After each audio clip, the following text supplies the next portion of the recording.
नाज़रीन, ईपलो जे ॻोठ भकोए में मशहूर दरगाह हज़रत मोहम्मद शाह गाज़ी जी मज़ार अंदर ईद मिलादुन्नबी सल्लल्लाहु अलैहि वसल्लम जे सिलसिले में दुरूद पाक जी महफ़िल कराई वई, जंहिंमें थर पार्कर जे मुख़्तलिफ़ इलाइक़नि ऐं ॿियनि शहरनि मां वॾे अंग में माण्हुनि शिरकत कई।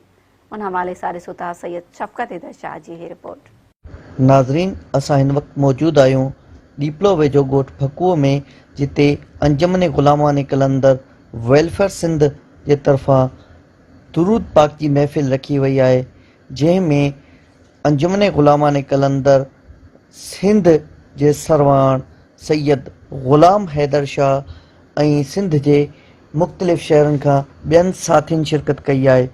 अचो त साईं ऐं उन्हनि जे साथियुनि सां ॻाल्हि ॿोल कयूं था त इन्हनि जो छा चवणु आहे हिन दुरूद पाक जी महफ़िल जे बारे में। असांजो आजिज़ाणो सूफ़ियाणो मोहब्बताणो अस्सलाम वालेकुम हक़ मौजूद। इन महफ़िल में बचन जो फ़र्क़ आहे।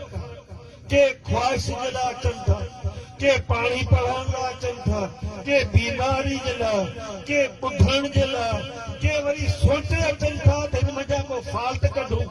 छो हिन महफ़िल करण वारनि सां कंहिंजो छा कोन हूंदो, कंहिंजो हिन अंजमन ग़ुलामान कलंदर जे नाले सां छा कोन हूंदो, कंहिंजो कहिड़े अंदाज़ में दुनिया जो चरखो आहे।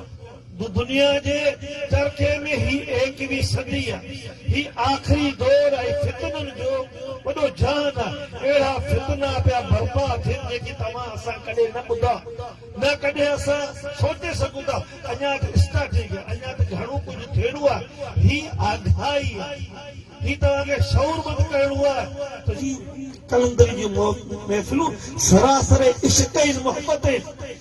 हिनमें तव्हांखे दरस मोहब्बत जो मिलंदो आहे। वो ॾुखियल इंसाननि जे लाइ इहो दुरूद पाक अल्लाहुम्मा सल्ली अला सय्यदना मुहम्मदिन नबीयुल उम्मी व अला आलिहि व अस्हाबिहि व बारिक वसल्लम इहो दर दर वञी उन्हनि ॾुखियल इंसाननि ताईं पहुचायो जेको दुरूद पाक उन्हनि ॾुखियल इंसाननि जे लाइ मरहम आहे। असां 2001 खां हिन जमायत में बाबा साईं मोहम्मद अली कलंदर जिन असांखे इहो दुरूद पाक ॾिनो ऐं इहो सम्झायो त बाबा ही दुरूद पाक पहिरीं पाण पढ़णो आहे, उन ते अमल करिणो आहे, उन खां पोइ तव्हांजी ॿिया दोस्त ॿुधंदा ऐं मञींदा ऐं पोइ ॿिया दोस्त इन शइ ते अमल कंदा, उनखे तव्हां इन दुरूद पाक जी तलक़ीन कंदा। सैयद शफ़क़त हैदर, मेहरान टीवी, ॾीपलो, थर पार्क।